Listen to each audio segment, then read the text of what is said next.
Big பாஸ்ல அந்த top 8க்கு வந்தாங்க இல்லையா, அவங்க எல்லாருமே அந்த ஸ்பேஸ்க்கு வந்து அவங்க எல்லாம் கருத்துக்களை பேசிக்கிட்டு இருக்காங்க. இன்று ரயான் பேசிக்கிட்டு இருக்கார். அதற்கு பிறகு பார்த்தீங்கன்னா தீபக் அவர்கள் இன்று வந்து 9:30 அளவில் ஒரு ஸ்பேஸ்க்கு வராங்க அப்படிங்கிறாங்க. ஸ்பேஸ்னா என்ன, ஸ்பேஸில் பெரிய அளவில் ட்விட்டர் ஸ்பேஸில் வருவாங்க, அதில் அவங்க பேச போகிறாங்க அப்படிங்கிற தகவல்.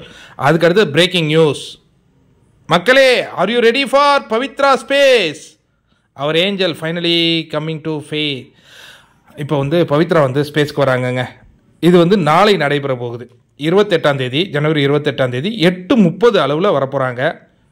ஆனால் உண்மையாலே வந்து இந்த ஸ்பேஸுக்கெலாம் எனக்குலாம் வாய்ப்பு கொடுக்கணுங்க. இது கூட கொடுக்க மாட்டேன். எனக்கு தெரிஞ்சு சௌந்தர்யா ஸ்பேஸில் மட்டும்தான் 2 முறை எனக்கு வாய்ப்பு கொடுத்தாங்க. அந்த ஸ்பீக்கர்னு ஒன்று இருக்குல்ல, நம்ம வந்து அதை கிளிக் பண்ணுவோம், அது அவங்களுக்கு போய் சேரும். எனக்கு தெரிஞ்சு விஷால் ஸ்பேஸில் 1 முறை கொடுத்தாங்க. விஷால் ஸ்பேஸில் 1 முறை கொடுத்தாங்க. சௌந்தர்யா ஸ்பேஸில் 2 முறை கொடுத்தாங்க. மற்ற எந்த ஸ்பேஸ்லையும் எனக்கு வாய்ப்பே கொடுக்கலங்க. சரி, பவித்ரா பிஆர்னு என்ன சொன்னீங்களா, அந்த ஸ்பேஸில் எனக்கு வாய்ப்பு எனக்கெல்லாம் கொடுக்க மாட்டாங்கங்க. நம்ம என்ன அவ்வளோ பெரிய ஆளாக என்ன, பட் இருந்தாலும் பவித்ரா நல்லா இருக்கணும்னு நம்ம வாழ்த்துவோம். எனக்கு என்னென்னா, பவித்ரா பிஆர்னு சொன்னீங்களே, அட்லீஸ்ட் இந்த ஸ்பேஸ்லேயாவது பேசுகிற வாய்ப்பாவது வாங்கி கொடுங்களேன். ஏன்னா இந்த வீடியோவை கண்டிப்பாக நீங்கள் பார்ப்பீங்க. அந்த பொண்ணு செஞ்ச நல்ல விஷயங்களை நான் எடுத்து பேசணும்ப்பா. நான் பிஆரும் கிடையாது, அந்த பொண்ணுக்கிட்ட இருந்து 5 பைசா வாங்க போகிறதும் கிடையாது. எனக்கு அது தேவையும் இல்லை. கரெக்டாக? பட் நம்ம ஒரு பொண்ணு பேசணும். பாட்டம் 3ங்கும் போது நான் டாப் 3 கொண்டு வரணும்னு நினச்சேன். பட் அது டாப் 4ல் முடிஞ்சிருக்கு. எனவே குட் ஆட் குட் ஹெல்த் ஆதரிக்கிறவங்க எல்லாம் ஜெயிச்சவங்க தானே.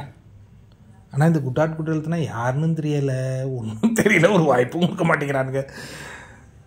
எனக்கு தெரிஞ்சு இந்த வீடியோவை யாராவது அந்த பவித்ரா ஜனனி, நீங்கள் இப்போ ஸ்பேஸ் போட்டு அதை கண்டக்ட் பண்ணுறவங்க நீங்கள் பெரிய ஆளாக இருக்கலாம், ஆனால் அவங்களுக்காக பிஆர் அப்படிங்கிற அந்த பட்டத்தை வாங்கி அவங்கள டாப் 4க்கு கொண்டு வந்தேன். எனக்கு ஒரு அங்கீகாரம் கிடைக்குமா? கிடைக்கும்னா என்ன, பவித்ரா கூட பேசணும். அது எனக்கு கிடைக்காதுப்பா. எனக்கு இல்லை, அந்த வாய்ப்பு எனக்கு இல்லை. தர்மி புலம்புற மாதிரி தான். அவங்களாம் பெரிய ஆளுப்பா. சரி, அவங்க அங்கே நல்லா இருந்தாங்க, ஒரு குட் கேம் ஆடினாங்க, பியூர் சோலாக இருந்தாங்க, நம்ம கொண்டு வந்தோம். எனக்கு எதுக்கு கிரெடிட்டில் நான், எனக்கு அதெல்லாம் தேவையில்லை. நான் என்ன ரவீந்திரனா, ஃபேட்மேனா, இல்லை மிஸ்டர் ஜேவா கிரெடிட் எடுத்துக்கிறது? ஐயோ, பவித்ரா அவங்க உண்மையாக இருந்தாங்க, அவங்க ஜெயித்தாங்க. எனக்கு அதெல்லாம் தேவையில்லை.